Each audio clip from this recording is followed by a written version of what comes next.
he signs off. But that's not how it works. Yes. Welcome live on the podcast broadcast. I joined very special guests from an undisclosed white room. Where are we at here, Jonathan?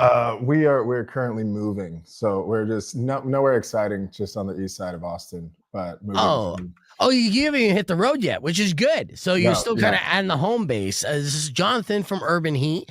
Let me introduce myself. I'm Beef Vegan. This is Kendall, who reached out to you. How's it going, y'all? We're gonna have our friend Rico jump on as well. Both of them basically put your band on my radar as well. They're super hyped and buzzing about you guys for a while. And so when you announced that you're going to be performing in Tucson at 191 Tool, immediately started geeking out. So, we're excited about your trip and everything and getting to know you here on this podcast broadcast. So we're going to jump on the FM side here in about 2 minutes. Cool. And then we'll be on for like 5 minutes on the FM side, and we'll continue the conversation on the stream. Where we could talk more liberally and whatnot. So when you hit the road, how long are you going to be on this run? I think around 3 weeks. 3 weeks, maybe 11 dates. We've done much more extensive. So this is kind of a smaller one.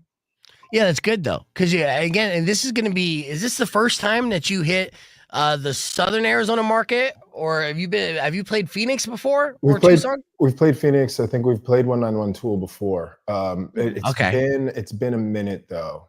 It's been a minute. We've been in a kind of doing a lot on the back end, I guess, background, where we haven't had many new releases since the last record came out, and so we haven't really had a reason to be touring. Right.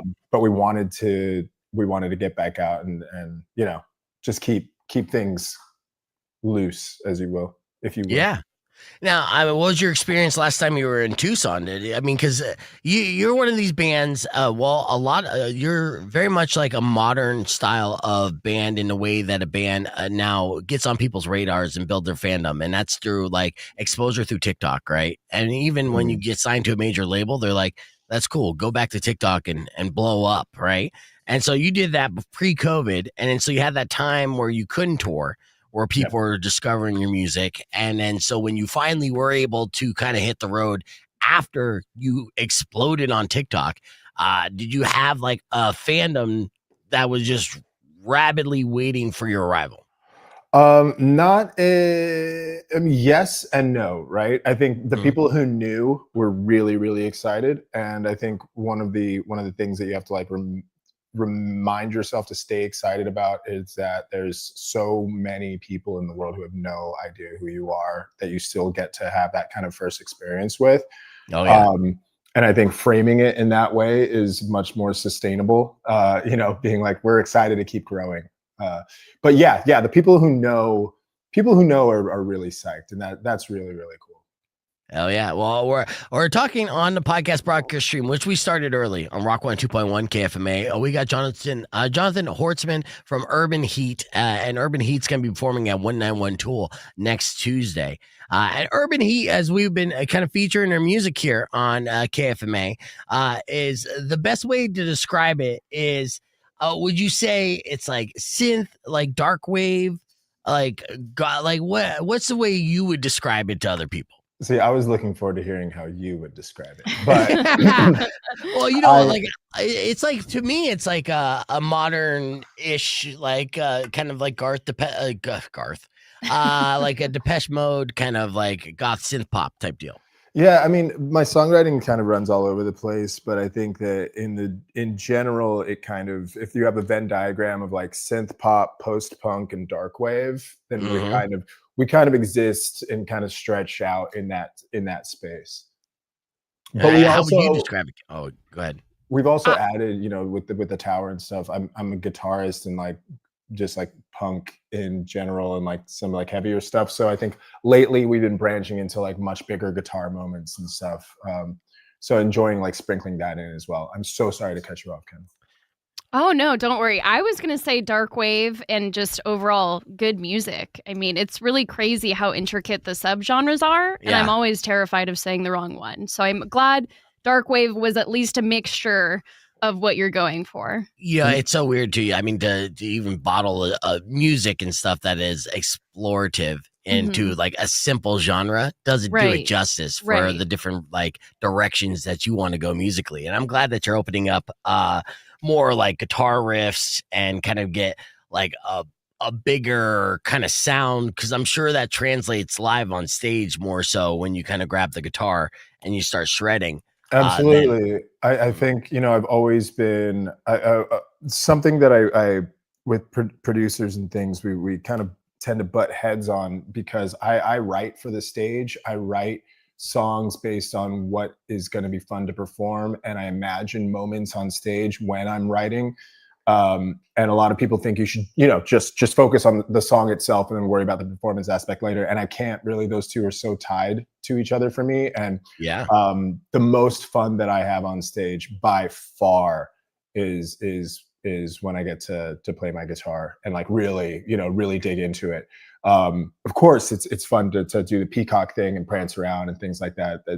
But I think the thing that I find the most, at the end of the day, the thing that I'm going to get the most from and the most catharsis is destroying an instrument, for sure. Right. Yeah. And will add so much too, as you know, to the live performance and the energy of it. In fact, I mean, you guys kind of built your name and reputation in Austin, which is a very competitive town musically and performance arts altogether, really, for your like live energetic shows. So it makes sense that you write for the stage.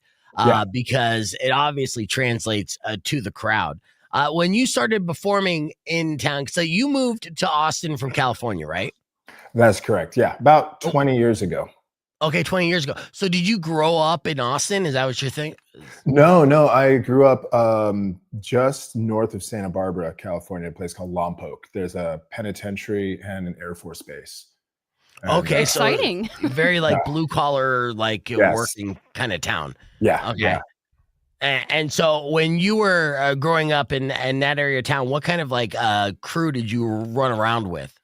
Well, so I was homeschooled for a while, so I was a big nerd. And then I wasn't allowed to listen to secular music or like watch anything but like black and white movies. So I was like the kids that I hung out with were very also like really, really sheltered. And it wasn't until maybe 15 kind of started discovering like punk rock, like Against All Authority and Total Chaos, and just like really just like loud, abrasive. And it was like, what is this? So I was at a small kind of private Christian academy, and there were maybe like 3 or 4 of us who started discovering, started branching out, and, went to the Army surplus supply store to get our combat boots and like trench coats. And we were very, started watching stuff like SLC Punk, and just like really, we didn't have the internet at that time in a way where we could really connect with a subgenre or subcultures like that. Like all we really had was like the Fat Records sampler and like a CCS magazine, and like basically just like skate and surf culture adjacent music was our way of discovering things, and then just discovering things through word of mouth with friends and things like that, and going to shows. So my crew was like ex-nerds, like really awkward kids who like discovered punk and just started like mimicking this thing that they were seeing in the movies that I'd have to wait until my parents were asleep to sort of watch. Right, but then you had to go all in. This was your kind of your outlet and your escape from pretty much the restriction that you grew up in. Which I'm sure just fueled like so much fuel that you're ready to like explode with once you had an outlet and you realized that there was a way to be able to express yourself through music and art that you didn't even knew existed your like entire life growing up. It also did fuel a lot of my addictions, and like basically being that sheltered, it was just like I just went balls to the wall with everything.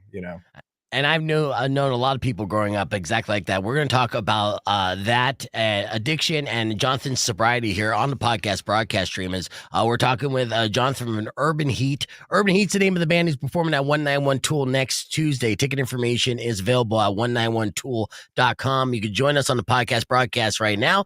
YouTube.com/BFegan. Be back with more after music from Nine Inch Nails on Rock 102.1 KFMA. Yeah, it's crazy that you say that too, because that's usually how I would see it, and kids that grew up sheltered and didn't have that experiences, and then once they got the kind of the world as their oyster, so to speak, then it was a slippery slope into addiction very quickly. And that was something that kind of like had a grip of you for how long? Well, it depends on the substance. Right. What was your drug of choice? Well, in my early 20s, it went from cocaine to meth.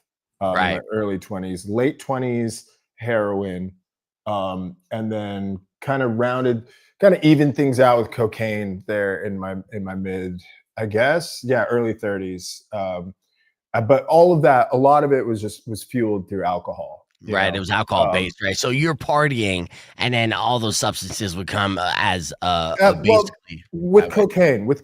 I was using uppers when I was younger to write music. I was trying to figure out how to be creative. I couldn't write songs. I didn't feel like I could write songs on my own. So I would do copious amounts of uppers and lock myself in a hotel room and just start recording and just seeing what would come out. And then with heroin, I didn't need alcohol for. Heroin, to be honest, was always, because of how I was raised, heroin was a bucket list drug for me. I knew that was something that I always wanted to try. But the next thing I knew, I had like a once a day habit. I was a functioning heroin addict. It was I was very, very lucky that, my heroin experience was only around 6 months, and I kept my job, and nobody outside of the few people that I was using with like had any idea. That's crazy. And I was just like, I'm at a good place with this. I should stop now. Now is quit while you're ahead. Yeah. That's nuts that you're able to live that double life for so long. Then even a 6 month stretch seems like an eternity, where you have this secret, but then still interacting with coworkers and stuff. Like everything's normal. Well, I think kicking meth when I was maybe 21, 22, because that was short lived as well. I think that gave me the kind of confidence that I could really kick anything, which, being sophomoric and young like that, was kind of a false sense of, because it was like, oh, okay, well, if I can get clean off of this, then like I can try anything, you know what I mean? Yeah. Here, let's do this. So we do not only a morning show here in Tucson, but we also do an afternoon show in Phoenix and Flagstaff. Are you performing up in Phoenix on this run? You're doing Tucson? No, you're skipping Phoenix altogether? We're special. Yeah, nice. Yeah. We get to keep them all to ourselves. Yeah, nice. Which is exciting, because we're jealous when Phoenix hogs all the good shows. So thank you for coming back to Tucson. You're right. Usually Phoenix gets all of the good shows. So let's see. I'm going to set this up here on KWSS, and then that's Rico. Did you pop Rico in? I popped myself in this whole time. I was watching. I'm like, let me in. I'm not ready for you yet. Let me set up the yes. So that's Rico. And what's up, Rico? Sorry. Yeah, he'll be back, and he's got questions, obviously. So, and I'm gonna set him up to go right into it. But here we go. All right, it's KWSS 93.9. Welcome back to BFegan Presents. Joining us on the podcast broadcast, a very special guest from a band that blew up in 2019 thanks to TikTok. Based out of Austin, Texas. Urban Heat is the name of the band, and we have lead singer Jonathan on with us. Good afternoon, Jonathan, and welcome to the show. Good afternoon. Thanks for having me. Of course, dude. Now, as we're catching up with you here, I need to pop in my friend Rico. Like I said, Kendall and Rico have been geeking out about you guys for a while and turned me on to you guys here recently. So I've been able to feature you here on this station, and very excited about going down the rabbit hole. With that said, I'm going to let Rico lead the first question because I know he's chomping at the bit to ask questions. So, Rico, go ahead and ask Jonathan the question. Not that many questions. You guys already nailed quite a bit of that in the interview, which is very good. But my thing was so close to opening my screen to the Buffalo Bill dance with their version of Goodbye Horses. So you guys are very lucky I didn't do that.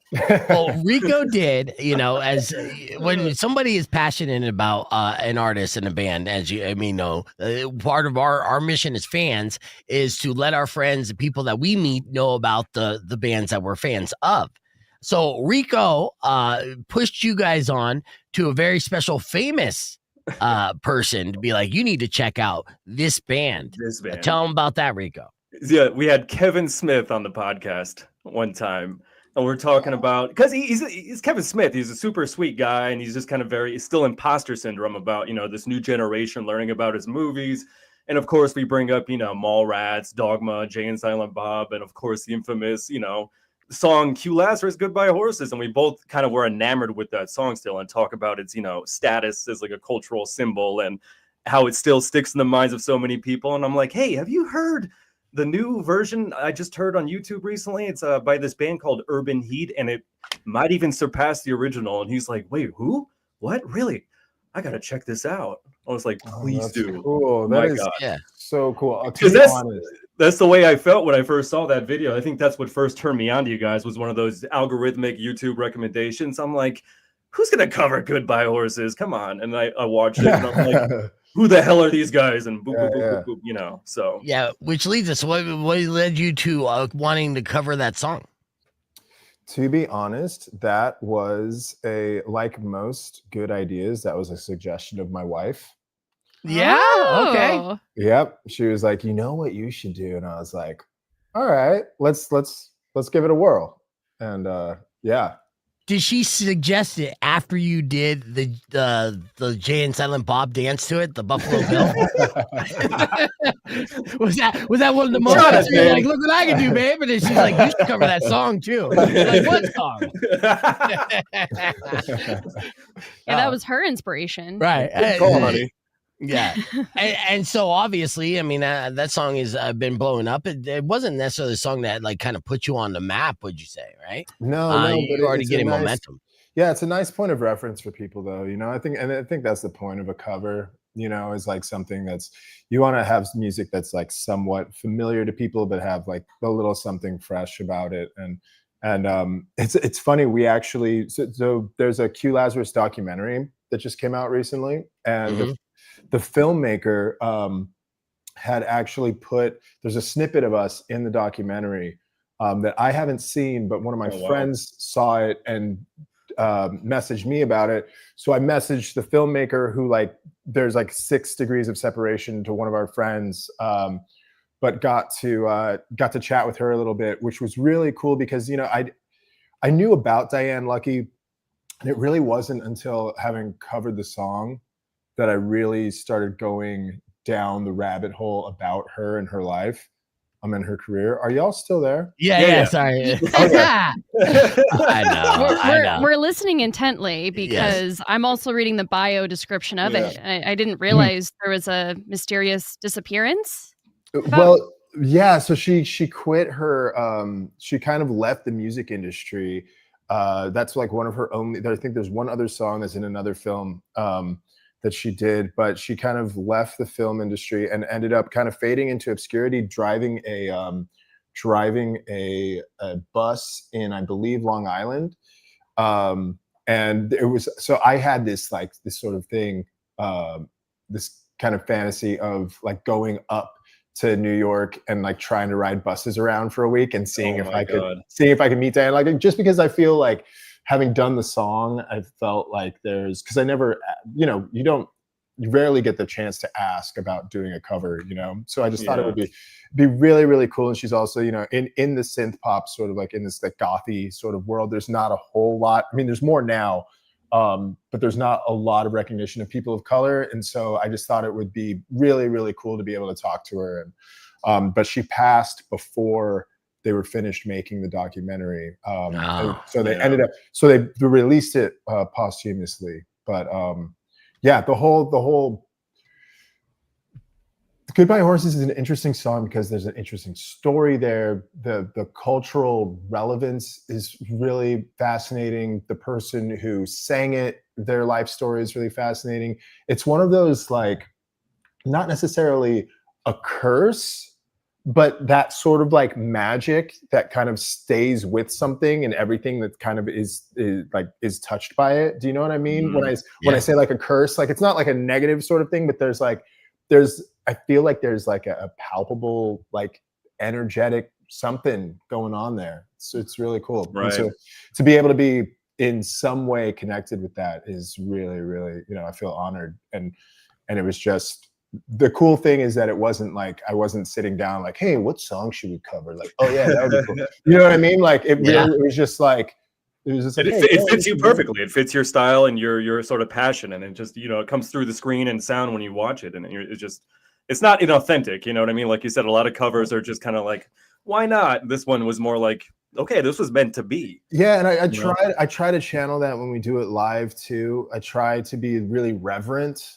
and not like, the performance in the video is one thing for sure, because it's if you're going to make a video, like, turn it up to 10, but when we're doing it live, I just try to, as much as I can, just be really reverent of the song, and sort of, and really of Diane, and knowing that, like, it's not mine. And I think in doing that, it does, from what I've heard, it does come off as if it was one of our originals, the way that it's performed. And I think it's because I'm not trying to do karaoke to it, Yeah, you made it your own. Well, you're doing a great honor to it. Yes. So let's get people familiar with it. So here you go. It's Urban Heat with Goodbye Horses on Independent Radio, KWSS 93.9. Sorry, guys. I just wanted to squeeze that in because we were pre-recording that, and I wanted to set up the song, and I like, guys, keep going. Let me get into the song. Okay, go for it, Kenny. All right. Also, thanks for jumping in. Thanks for jumping in early. I really appreciate that. Yeah, thank you for waiting, and it's an honor. You gotta, we're blessed with no time zone change. So like this happens all the time, dude. Yeah. Like it literally just happened to us. Like last week, we were talking to comedian Dan Soder, same thing, and I was like, I should probably just check to make sure we're good. And then popped on there and like, son of a bitch, he's here an hour early. Like so, and just the way that the time zones go. Kendall, I know you got a lot of questions, and he has a little bit of time, so let's get right to it. What do you got? Well, I heard a rumor of you and your bandmate meeting. You're already scared. I know. Yeah, you're going to have to let me know if this is BS, but that you guys met in a biker gang? Fixies, Kendall. I just read it was Fixies. Yeah. Is that true? Okay. I ruined it. You should have made something up. Please elaborate. This is Fixies. So this is... I left California in my early 20s. I grew up I surfed a lot, and like my friends all surfed, and surfing was like a really important part of my life. And then I went to like this very landlocked state. And the only thing that gave me that same sort of sense of community and things like that was fixie riding and getting involved in like social cycling. So this was this is like the pinnacle of like hipster time and hipster culture, right? Like early 2000, or like 2005, 2006, right? And so like we took it to like the extreme, because with surfing, it was I crash at my friend's house. You'd wake up early, like go surf, and then like eat together, and then like drink, and then maybe go paddle back out. Fixies were like the opposite of that, where it was like late night. So like we'd get with our friends, then go ride, go to bars, drink, like go ride more. And I joined like a fixie club. So there was a club, the Hellcats, they were started in Oklahoma. I mean, this goes deep, okay? Like there are national clubs that like we have like our colors, like you make like your battle vest, but you have your patches on the back. And there are some that like are affiliated with some bike clubs. But it's really just about, like riding your bikes with your friends. However, like any sort of activity where you start getting alcohol involved, we would have like club related fights. So like you could go to a bar. If you went to like a dive, that you knew was like one of the other clubs. There was one club, and I'm not going to say who they are. There was what, but they know exactly who they are. Yeah, they do. They're the Mayans. No. One club particularly that we would get into scuffles with a lot. And we were also one of the only integrated clubs. So like a lot of clubs were like either an all girls club or an all boys club. And we were one of the only like mixed ones. And so that lent itself to a lot of like scuffles, only because like somebody would disrespect one of the girls in your club. So like you'd have to stand up for them type thing. So yeah, so Pax and I rode together in one of the clubs, and really it was just about drinking too much and riding really hard. But yeah, I was in a fixie gang. What's your fight record? What's your fight record? If you okay, so I was always breaking shit up. I was always breaking shit up. But the two really gnarly ones that I got into, it was like me against like 5, and so I got my. I've never in my life been in like, oh, I lied. Once. My fight record is 1-0 for like one-on-one. All right, there you go. Yeah, that's undefeated. That's pretty good. I've only been in one like one-on-one proper fight, and that was with an old roommate. And I got broken up with that night as well. And this goes back to my binge drinking and stuff. But it was a bad night. We had a party at our house, and somehow we were just too drunk. But I decided I was going to take a bath during this party, and that's weird. As one does. No, yeah, that's super weird. Yeah, and my roommate, I don't know why we got into it, but he ended up like jumping me while I'm in the bath. And so we take it into the front yard, and I'm like beating his ass naked in the front yard. And my girlfriend gets out. She had gotten off work and like comes to the party and like sees this happening in the front yard and is like, I don't know why this started, but you and I, this is too much. Baby. Yeah. In a way, it's almost like you got caught cheating on her. Really, I mean, you're naked front yard, really pounding this dude. It's not good. Yeah, I mean, the script is not great. No, to her credit, it was just like, yeah, you drink too much, like that. It was like, yeah. You know what though? I mean, you're naked in a bathtub. That's when you should be left alone. So in a way, I mean, I understand that why you would get a little heated in that situation, right? Yeah. But it's one of your 7 safe places. True. And I guess a draw. I had a draw with an old bandmate in my old band. That got pretty intense on tour in Las Vegas. But I'd say that was a draw. That was a good draw. That was good. Yeah. Humble. Yeah, nice. Humble. See? And that's good, because I want to bring up this. This is your let's see what I got here. What is it? Your band shot here. What made you guys come up with your style and everything? Because I see you kind of like when you're hanging out at home and stuff, t-shirt, jeans kind of guy, right? Yeah. This is more rock star. We're getting on the air here, so we could describe this look, because it screams Austin, it screams goth, it screams a lot of stuff. Rock 102.1 KFA. Welcome back to Beat Figure Presents. Hanging out here with Jonathan from Urban Heat, and we're pulling up their promo shot here of the band. And again, yeah, you kind of got the cowboy aesthetic from being like a Darkwave band from Austin, Texas, but there is that kind of cowboy vibe to it as well. It was just a cohesive decision as part of the imaging behind the band. Yeah, I think so. Right before we filmed the Have You Ever video, the thing that ended up going viral on TikTok, so there's this festival in Austin called South by Southwest that happens every year, right? And our first South by, I think it was just after the pandemic, things had opened up, or it was things were about to close. And we were playing our first South by, and we hadn't really figured out what we were going to, like, what the aesthetic of this band was really. We knew what the music was, and like that was kind of it. And we all just kind of did our own thing. And I remember during that South by, I suggested, or one of us, I think it was me, and the guys will correct me if it was one of them.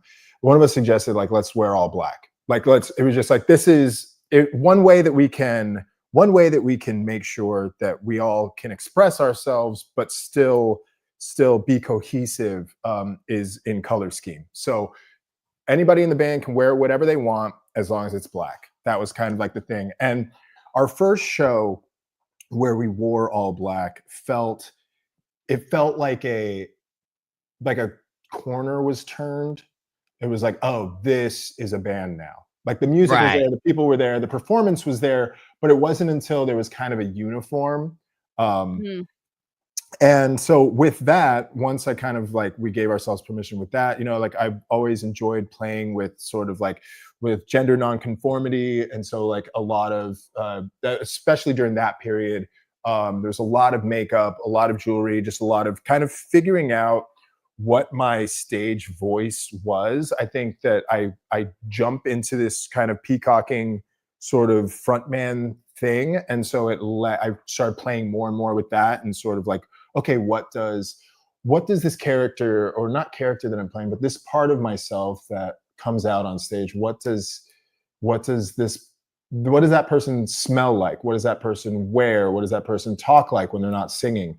And really kind of like playing with that. We've always, because we are in Texas and from Texas, there's something really enjoyable, man. It's really enjoyable about getting on the road and taking a stage wearing a Stetson and some cowboy boots. Like and being like, we're repping this not because like, we're not doing this ironically, like we're Texans. Like we get to do this, you know, like walking around New York City in a pair of cowboy boots, but because you came from Texas, feels so different than just like, so I think part of that was also as we started touring more and seeing that we could like, how do we sort of separate ourselves and be this, you know, this Texas goth darkwave band, and even just the idea of like Southern Gothic, which is not really like a style, but it's something that you're creating. It's you know, it's a genre of I think it's a literature genre, but being able to say like, okay, what is Southern Gothic as like a style? And I think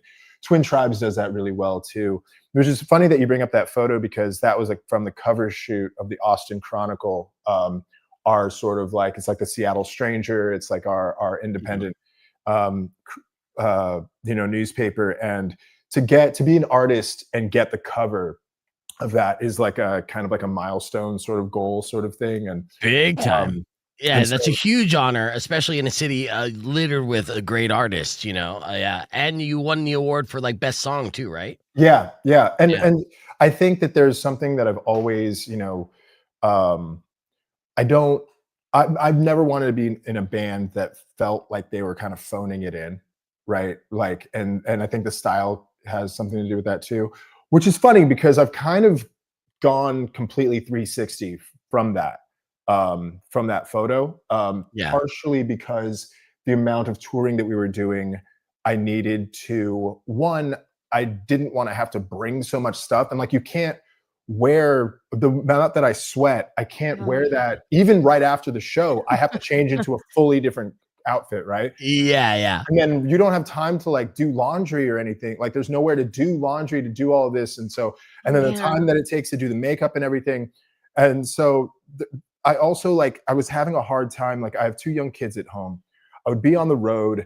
You have the validation of 100 people like singing your praises every night, and then go home to like try to get a 4-year-old to like brush her teeth, right? And it's like trying to go from like, and especially before I had gotten laid off from like my big boy job, right? I had to get into this like, go on Zoom meetings and like this like corporate, like it was a nonprofit, but there's still like this bureaucracy sort of thing. And like, I was just not good at switching from artist mode to like dad, non-artist. And I kind of decided like that instead of playing this other character and jumping into artist mode when I went on the road, I decided that I wanted to be able to, I wanted to kind of to marry all of that and be a whole person. And so part of that was kind of doing away with this like costume on stage and just being like, instead, just I will wear on the road in the van, I'm going to wear exactly what I would wear on stage or go into the gas station. So I'm just going to wear black Dickies, black t-shirt.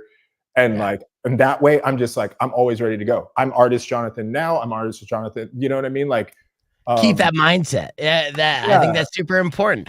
We are talking with Jonathan from Urban Heat, performing at 191 Tool next Tuesday. Tickets still available, 191tool.com. It's going to be a fantastic show, and we suggest that you don't miss it. We're going to continue our conversation here on the podcast broadcast stream and wrap things up before they hit the road on their 11-day tour with Jonathan from Urban Heat. So join us right now. Be back after music from Disturbed on Rock 102.1 KFMA.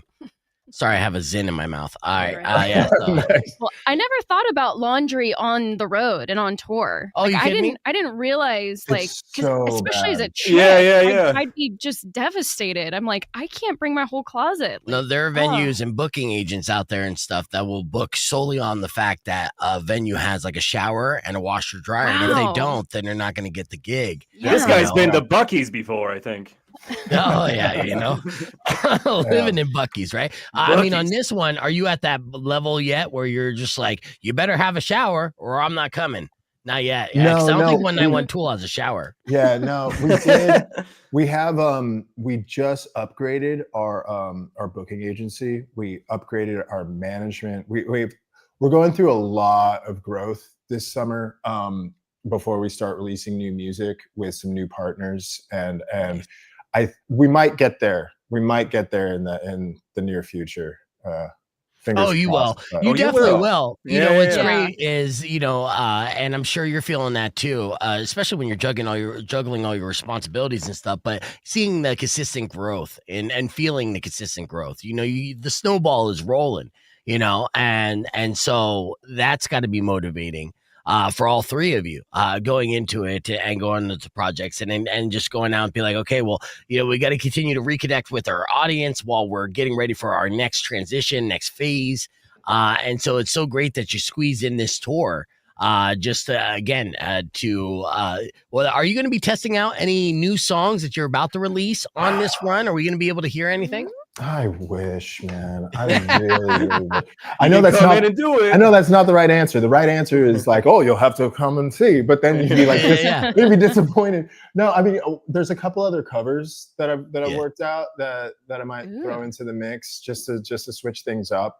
Yeah, which is always good for live shows, Yeah. I always tell like Kendall here, like the way the audience so selfish in their listening habits, like they'll like a song that they listen to, right? But they'll only love a song that they know, right? Yeah. And so, and then that's how you'll see that as, you continue to go out to the shows, the songs that initially that you're playing for the first time, when you go back to that town and you play for a second or third time, the reaction changes and grows, because even though they're liking it the first time, once they know every word, then it's full on. Yeah. Like a love affair. Me personally, I'm looking forward to the vampire vibes and all the girls dancing sultry like to the right time of night. Like that's that's what I'm waiting for. We will be playing at. We will be. Yeah, but there's songs there's covers you're excited to play, but then there's songs that you've written that you can't wait to perform live, but you can't yet, right?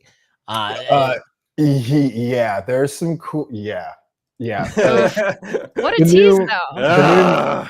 The new music is I don't know if you get this with the things that you create or episodes or things that you write, but you get excited about something while you're making it, and then you get a little bit of perspective. 2 years pass and you look back and you're like, I'm glad that that's there. I'm glad it's standing up on its own, but I feel like I can do better. You always want to be doing better, and that is one thing that I feel like I can confidently say is that the stuff that we are doing now I think is just blows everything else that we've done out of the water. Yeah, nice. Future's bright. The starting from, let's say, Wellness to the Tower album, like what was the biggest creative difference you had between those two as far as like the process, like the learning process? Oh man, I mean, the Tower was like completely cerebral, right? Where Wellness was very instinctual, right? It was just like, hey, I'm putting this stuff together. Okay. Right. And then like, because the Tower, I knew that there were people that were going to listen to it. Mm-hmm. With Wellness, I had no idea if anybody would ever hear those songs. Yeah. Versus with the tower, carefree. it was like, okay, people have told me that this means something to them. They've told me that this has helped them through hard times. Like there's this like extra like, and it's really difficult to get out of that sort of space of like, at least for me, I'm a people pleaser, you know? And like, so if I know that people care about this music or that it's helped people, I'm like, oh, well, I want to keep making music that helps people, you know? Right. But I think I'm doing a pretty good job of throwing all those voices out of the window for this one and really just wanting to make music for myself again. And I feel like with that process too comes, like you said, that first album is just carefree. It's like, let's get this out there, let's find the identity, and then you have people coming up to you, I'm sure, time after time, telling you how much your music spoke to them or how much it helped them mentally with everything they're dealing with. And I know that's where Seven Safe Spaces came along, and I'm sure it's beautiful, but at the same time, you said you still have to kind of garner or have respect for your own process, who you are as a musician, not be everybody's savior all the time. Yeah, and I think some of that is it's the sonic identity of the music as well. Whereas, so I knew that with Wellness, we were kind of like, because of goth talk, essentially, we were very much like kind of put into this goth sort of box, right? And so I knew that with the tower, I wanted to, it was like, okay, if we're in the goth box, how far can we push out of the goth box while you know, not feeling like we're abandoning it. Exactly. Or abandoning the people who got us to this place, you know, from telling their friends and going to the shows, right? And now I'm kind of like, I don't want to have this sound the wrong way, but it's like the fans will be there. The fans will be there. And like, if they don't like that, that's cool. Because like the fans are there because they want you to do the thing you do. And maybe they don't even know what exactly they want because you haven't done it yet. So like my job is just to do the thing and decide for myself what is that thing that I want it to be. And like if the fans don't come along, like there'll be like it'll connect with other people. But I feel like the Urban Heat fans, like they hear. Like y'all, the Urban Heat fans are way too neurodivergent and crazy to just totally abandon this. Like our fans are special. I see it. Yeah. I'm pointing all over the screen here. Jonathan, how has your writing style changed since you've become a father? Is your perspective emotionally, intellectually, when you're kind of writing lyrics and stuff? Are you thinking more about them than yourself when you kind of like, you know, sometimes we kind of become our own worst critic? Like, have you noticed any particular changes in this? Because big lifestyle change. Yeah, I think the only thing that I've really noticed is that things. No, I'm not going to say things come easier. Your job, at least the way that I approach songwriting, is to listen to what the song wants to be, right, and not like.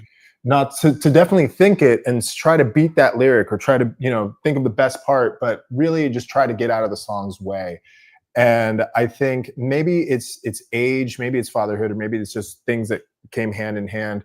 But over time, I'm hoping that I'm getting better at that. They help you kind of go to a space where you can't really overthink things, you know, like your whole, at least when I'm the most present with them, it's sort of like right now my wife is in the middle of moving and prepping for tour. There are people asking me where like the next, you know, did you finish that chorus? And I'm really, really stressed out during the days right now. And when it's time for like the girls are home from school and stuff, and it's like, they just want to be silly about something, I can't stay in that space. You know what I mean? If anything, they just force me to be smarter with my time because there's less of it, you know, like it used to be theirs. They've changed the way that I look at touring. You know, we used to tour a lot more. We were always hitting it, and you have to, you know, but I kind of like, they're only this age. Tuesday, or Coco turns 5 tomorrow, and Tuesday's 7. And they're only gonna be this small. Like this is the best age too. You know, like appreciate it. You know, because then preteens come along. I have a 19-year-old, so once the teenage years come along, you're gonna just like the reason why this is the best age is you establish such a bond and relationship to where you don't murder them when they're teenagers. You know what I mean? So like it's those things. The love is always there, but yeah, like the best time. So yeah, it's a balance. And you being like the lead singer of this is very much CEO as well. You're always juggling multiple balls and everything, but it keeps you sharp as Too well. Many, it does not keep me sharp. I'm not sharp. Dude. I'm dull as this Harda Tafiti toy that Coco left. I don't know what I'm doing, bruh. We all fake it till we make it. All right, so I know that you're busy, so we'll wrap it up with the speed round because just to make sure that Rico and Kendall don't have any questions left on the table. And this is Kendall's first big get, by the way. You are her first big get, so it's a big deal. What an honor. We thank you for joining the show, and we're happy that you're coming to Tucson and being Kendall's first big get, because honestly, I saw some of the email exchanges and I can understand why you'd be creeped out a little bit. Like, oh, this girl's fangirl a little too much for a professional. This is all. Do you sell your vials of blood? It's all part of me being. I did have a lock of my hair once that I was going to auction off, and this lady was like, "That is so like someone's going to do black magic with that. Do not." Oh God, she scared me. She scared me out of it. I was like, okay. That's a good call. Yeah, good call. We'll go one at a time and stuff. So, Kendall, what's your first question? I got my first question out of the way. I think we've gone over a lot. Nice. See, she was concerned. All right, Rico. I got one. So, being, like I said, a fan of yours for a while now, super inspired by the fact you started out solo, had to learn the collaborative process, find your artistry, find your voice, not only after having a kid, but traveling and finding, transversing this crazy path of what it is to be a musician these days. But the one question I do have is, after all this, how the hell are you keeping abs, dude? Dude, I don't.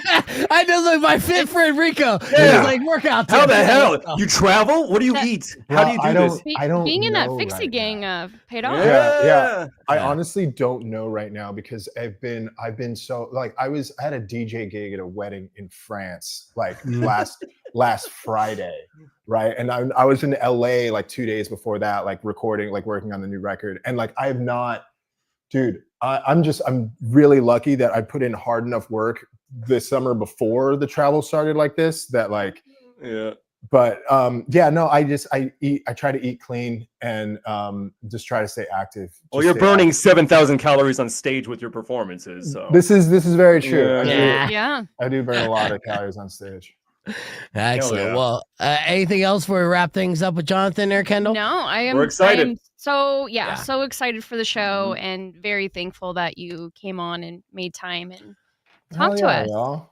Yeah. And safe travels out here. I was just recently in Austin, got to experience some great things about that city and stuff, and I know how competitive that whole music scene is. So to be a cream that rise to the top there, just a testament to what you have to offer for the rest of the world. And I'm glad to see your continued success, and can't wait to hear you guys live when you perform at 191 Tool next Tuesday. Well, thank you so much. And the only reason that artists like us are able to rise through the cream or whatever and get more eyes and ears on us are because of like outlets like you that are like willing and excited to interview people and to shine spotlights. So I really appreciate that.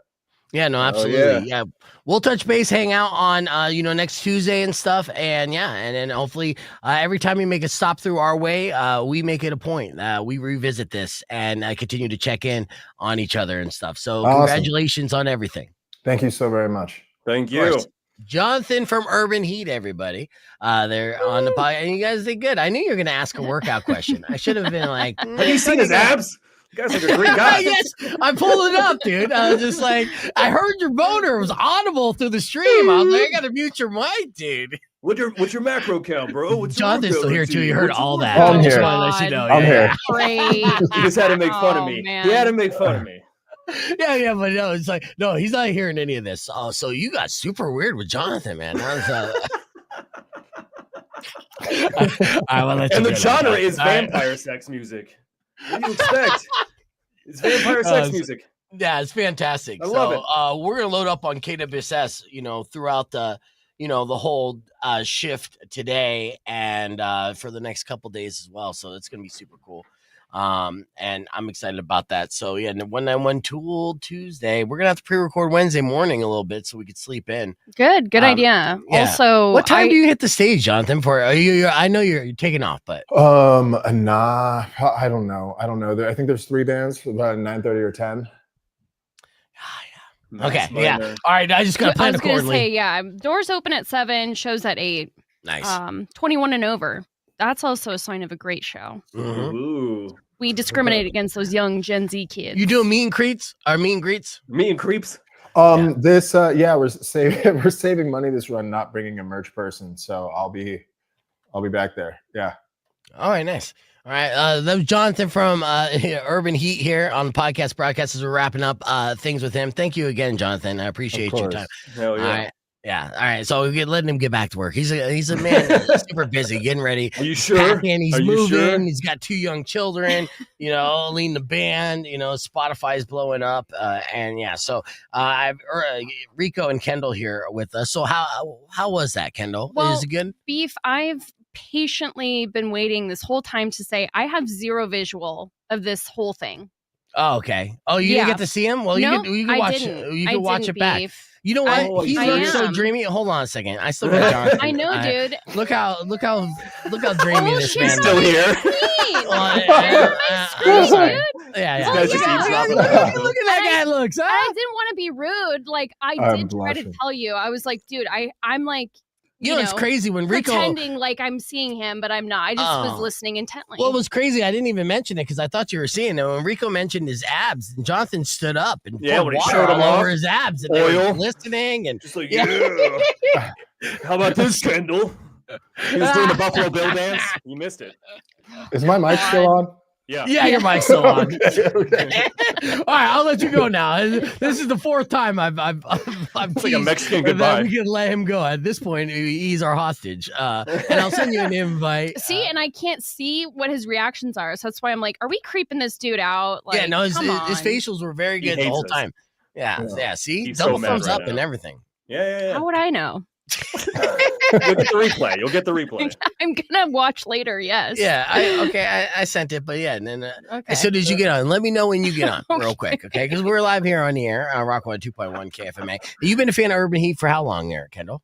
Well, thankfully, my boyfriend John introduced me, so I won't take get on the stream so you can credit. See him. Okay. I'm trying to. Okay. Yeah. I refreshed. Okay. All right, get in there as soon as getting in. All right. You're holding him hostage just for me? Yeah, a little bit, right? Aww. Are you in? Almost. Okay. All right. I have to click quite a few things. All right, can you see him? All right. Yes. All right, full screen. Yay! All right. He's real. Yeah. He's real. Right, thanks for joining us, Jonathan. You guys could have faked me out the whole time. No, so he's gone now. He is gone. But you could have had an imposter. There he is again. All right, he's gone. All right, now, Jonathan, I'm gonna let you go now. Okay? You got things to do. I appreciate you. And then we'll make her watch the replay. I'll see y'all on Tuesday. Thanks. Jonathan Urban Heat, everyone. And he said he's got new music in the pipeline, so we'll get ready for that super too. Exciting. Yeah, so as soon as that goes. But you won't hear it this next Tuesday. You're going to hear like all killer, no filler. Yeah, for all I know, it could have been Rico this whole time pretending to be Jonathan. With AI. Yeah. I got you, Kendall. Yeah. What a prank. Like this is strange. Beef isn't sharing the visual with me. I thought I did. I mean, I had to get everything on. And honestly, we had this happens during this time of year all the time when we book guests in other parts of the country because Arizona doesn't change the time zones. And we're like Mountain Standard Time. And isn't like this like the daylight savings time of year or something? Yeah, I mean, who knows? How do we know? Dude, I've been doing this for 16 years. And for 16 years, I've been getting it wrong over and over again. And that's why I said triple check. And it doesn't even matter if you triple check. I mean, we just had the same situation happen with Dan Soder last week. So I can't even be like, oh, you messed up there, Kendall. Rookie mistake, because I just did the same thing. And I think a lot of people get confused by it. And until the rest of the country gets on the Arizona plan, then it's just how it is. When people start talking trash about Arizona being last in education, I always go, at least we don't have to change our clocks. Yeah, we don't have to change our clocks because we don't have education enough to read them. You know, I did see a study, speaking of which, of how Gen Z, right, like they're growing and not being able to properly tell the time of a clock. So seeing the old hand clocks is definitely a thing of the past, but it's something that's not being taught to the future. So, you know, like sundials, forget about it. You know what I mean? Like, they're not going to know. They're going to be like, is it midnight? And be like, aren't you sweating right now? It's not midnight.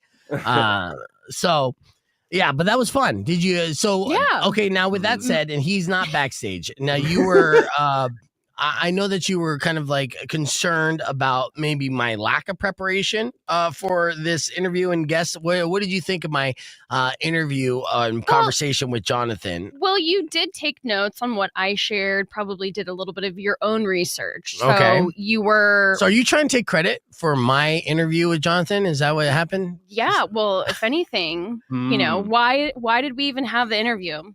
Why did we have the interview? Well, no, guys? You produced it, but that's right. But you did show Rico. Am I wrong here? Was she not showing like a certain amount of concern, being like, "Are you gonna mess this up?"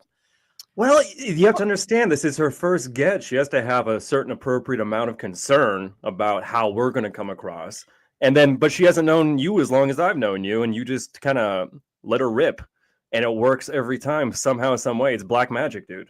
Interviewing is like dating and stuff. I'm a serial dater. It is. It really is. You know, I mean, we basically, if, you know, Jonathan and I hit it off, we definitely would go on a second date, you know? Yeah. That's, you know. Yeah, your eyes were locked in on him. Or Urban Heat, huh? Oh, you've been to Phoenix, huh? Yeah. That was a good opener. Yeah. That was a good opener. Okay, thanks. Yeah. Good icebreaker. Well, first off, you know, I'm introducing the band to the audience as well. There's a lot of people out there, you know, we play, you know, Disturbed and a bunch of like gold music, you know, of classic bands that are icons. So, you know, an up and coming band is going to be under the radar for a lot of our listeners. And that's the way that I approach it. So I'll pat myself on the back. No, it was great. It was great. Like I said, I just, you know, I'm an anxious person, so preparation makes me feel good. Yes. And she was a true pro by not saying that she couldn't see him the whole time until the end. Seriously, dude. I was like, props. I would have been like, hey, stop the podcast. Yeah, he would have. I know. I was like, we don't have a hand signal for that. We should make one up for like binoculars. Let me see. Yeah, what kind of hand signal would you do?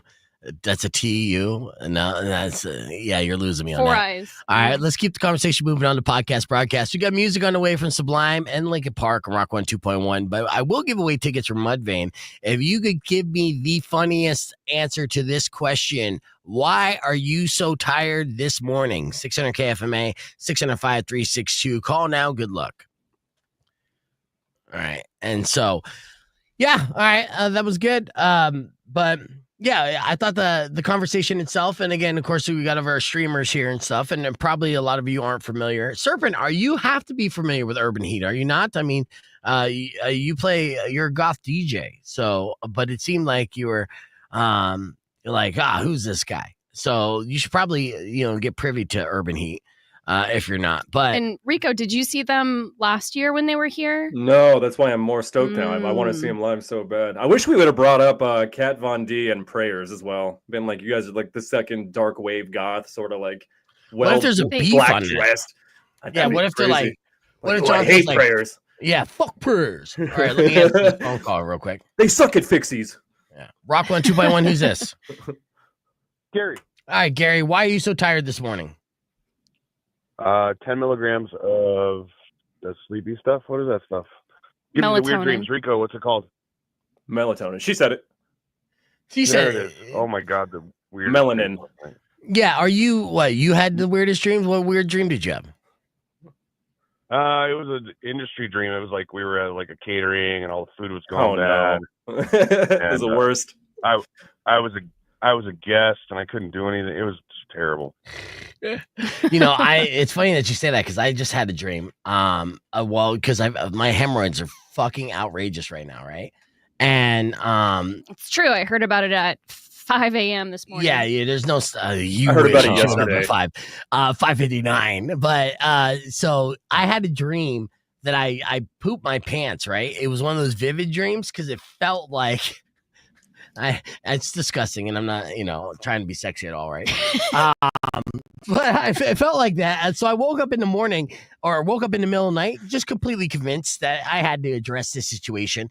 And luckily, it wasn't the case at all. But it was that much of a vivid thing. What did you drop? What are you missing? I'm missing my bottle cap, and it rolled away somewhere. Or preparation H.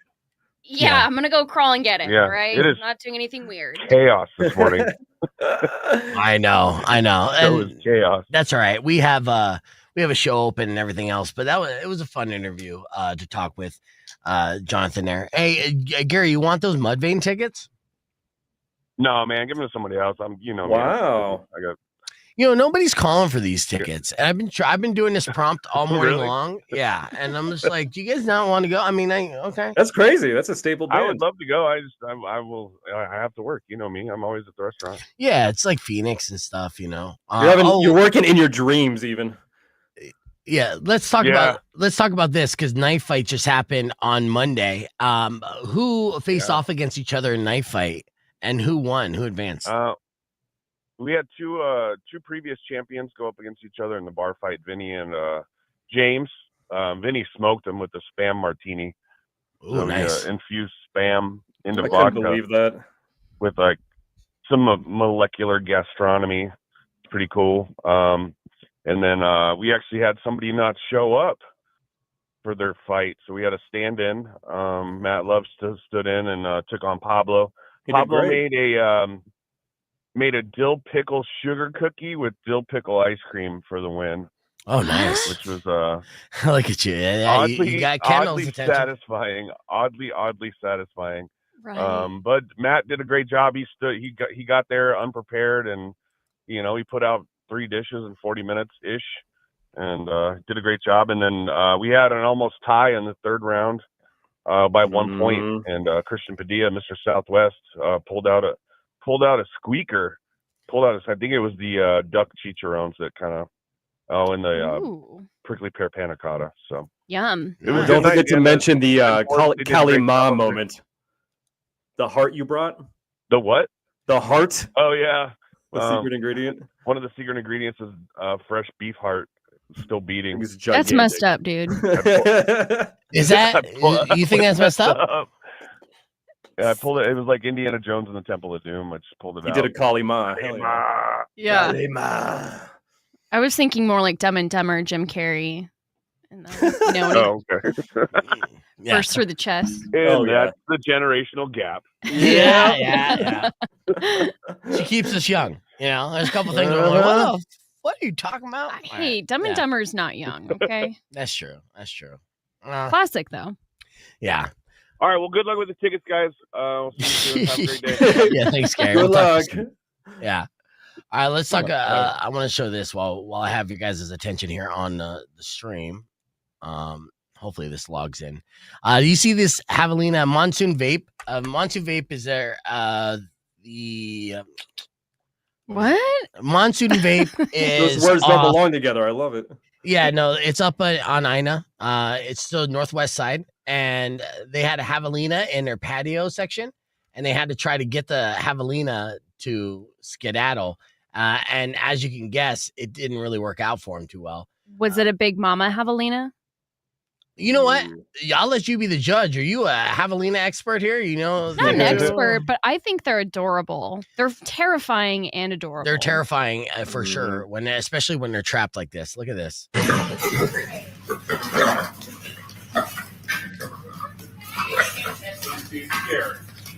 is not it. There you go.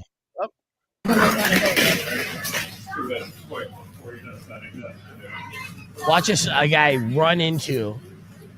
You're gonna see him already. Yeah, you can see him. Watch. He's gonna run into the fence there to try to break through. Watch. Oh damn! No. Jeez. Yeah. I mean, that's how much he was just like, I'm out of here. Now the good news is they were able to safely remove the Javelina, but this was just an odd day in Marana, if you will, and yeah. Well, at least he trapped himself. It looks like. No, well, it took him. He got back out and did it again. I mean, this is like a 5-minute video. I think that was a baby. Okay, man, who's this? Just a listener. Am I on the radio? You're not on the radio. What's going on? Well, okay.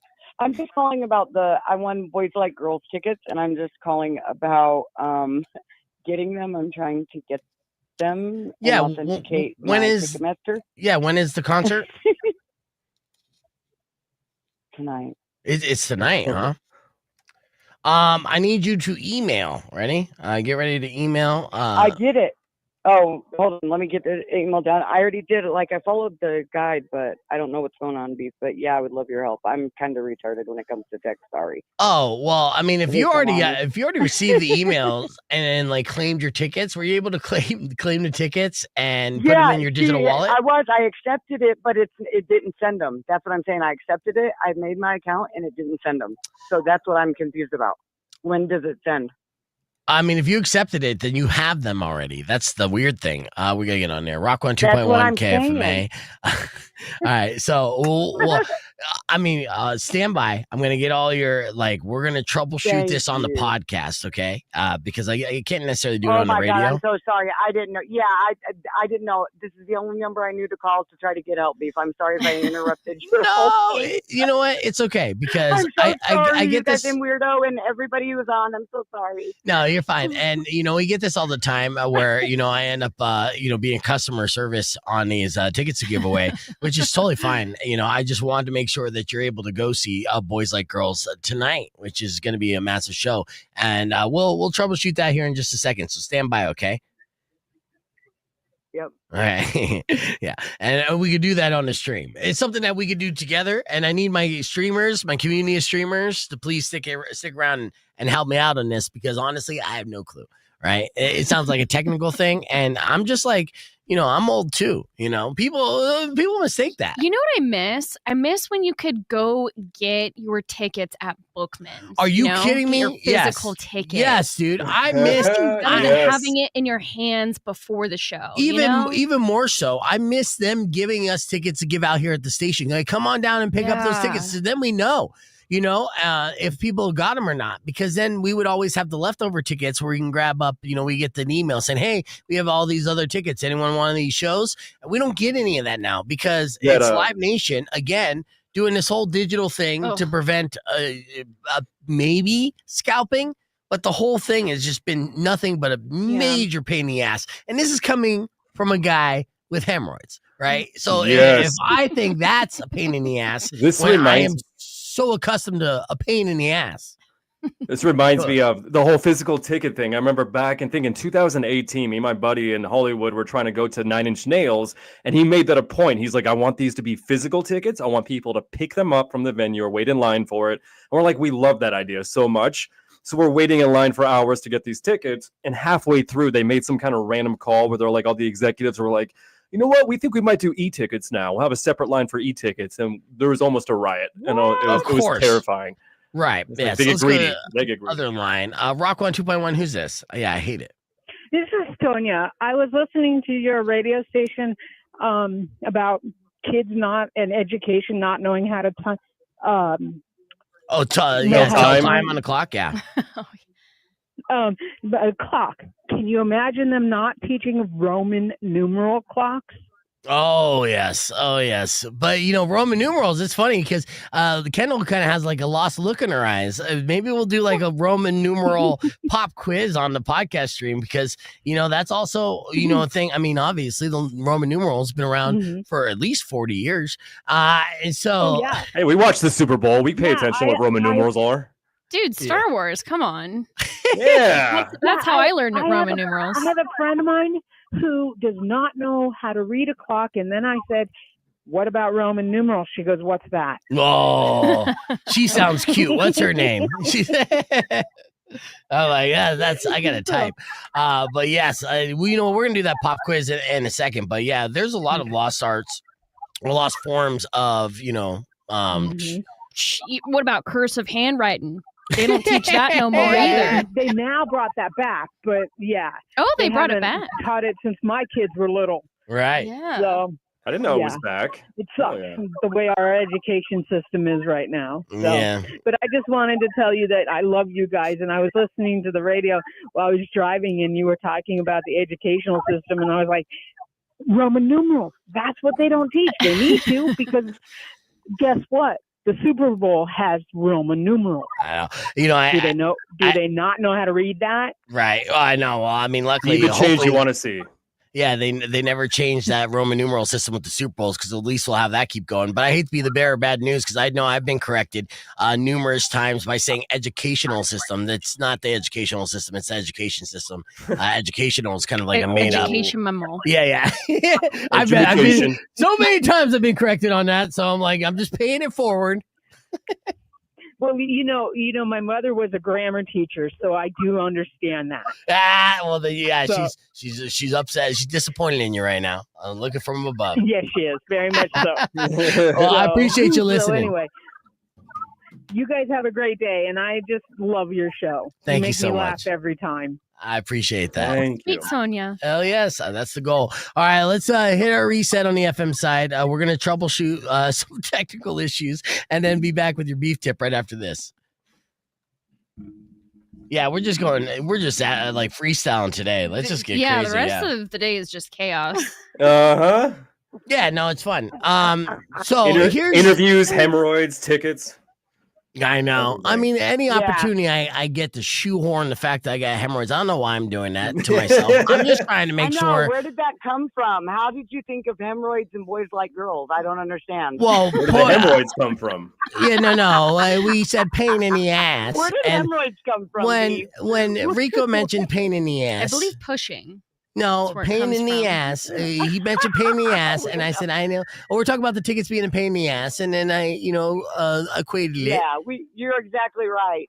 So this is the deal. I accepted it. They sent me an email and said, hey, we've authenticated your profile, and I've been waiting since you guys said, hey, you won. You sent me the verification, and they're still not in my Gmail. So can I just go and show them at the Rialto? Hey, I won. Can you guys let me in? Yeah, it's at the Rialto. Listen, like 20 years ago. Something like that. I mean, the short answer to that is yes. But what you want to do is you downloaded the Live Nation Ticketmaster app, right?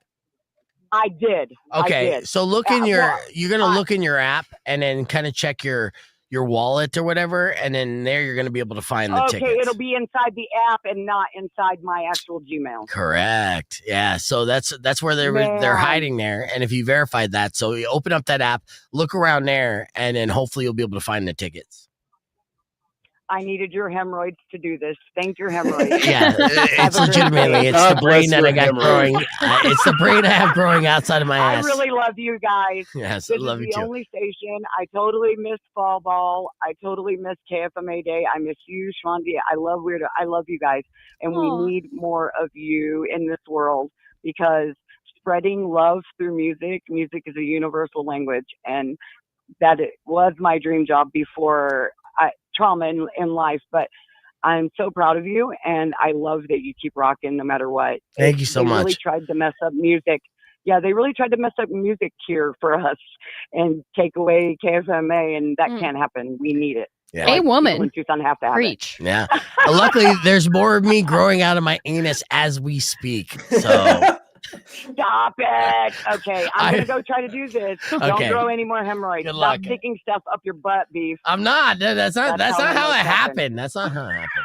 That just gave me the most terrifying image of all time. I don't like that. Yeah. All right. All right. You guys have good luck. a beautiful podcast, and thank you for your help. Of course. Yes. Okay. Enjoy the show tonight. Bye.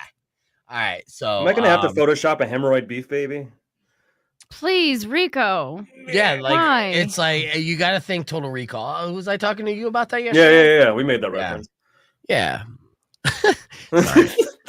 I know. Sorry, Kendall. I know. I'm sorry. I know. Hey, this is adults here. We're adults. We got to talk with Jonathan from Urban Heat today, and he looks fantastic. What a handsome man. I was going to say we were able to base or what's the saying? Our eyes on, whatever. It was hot. Yeah.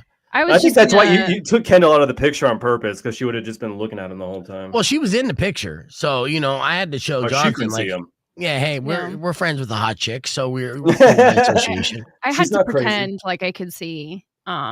But yeah, I think I fooled you guys. You totally did. Pretty good. You did. And look, you're still in training mode, right? You'll be in training mode for a couple years until you're a pro. You get your 10,000 hours. But with that, with all the interviews I used to do before Zoom, I didn't get to see them. So this is essentially like an old school phoner, is what they call it, but you have the luxury of being able to look back how he was staring at you lovingly throughout the majority of the fantastic all-star interview that we delivered. Good. Yeah. So I'm just super glad that Rico didn't put on the green screen a beef hemorrhoid baby. Yet. Rico, actually, any second, that's what I'm expecting to pop up behind you. Check your settings because you got a green screen behind you. I think you could actually green screen it to where you have like a digital background. I just want to see if you could pull that off. That's good for next time. I'll have your hemorrhoid baby for next time. I was kind of also expecting. Well, just see if they have anything standard in there. Like, click around in the settings and see if you. Is Rico underwater? Is Rico in space? Bloop bloop bloop. Yeah, I want to see it. Just see how good it would look. I gotta toy around. Yeah, it's just in the settings tab. It should be a quick little. Come on, Rico. It's just in the settings. Come on. It's in the settings tab. You hit the hamburger thingy and then edit mic settings. Not mic settings. I know that. I'm not dumb. Okay, you're right. That was my fault. It's not happening now. Let's keep talking about your hemorrhoids. But the whole podcast, Jonathan was doing this. I was talking to him and he goes, "I love you, Kendall." Yeah. And you missed that, Kendall. All right, we're getting on the air, wrapping up with the beef tip. So let's do this. This better be a good beef tip. Whoa. Better be. Yeah, with that saying, welcome back to the show. Jeez. I have the pressure of a million. Okay. All right, before we wrap up the show, let's give you a beef tip. And Kendall said this better be a good beef tip. That's right. I have a morning routine that will help you live to 100 years old. How about that for a beef tip? I'm excited. I want to live to 100. Yes, exactly. We all want to live till we're old and decrepit. So with that said, they say you do these 6 things or 7 things, and then you can possibly live to 100 years old, according to longevity experts. First, drink a glass of water. Hydrating right away sets you up for the day, okay?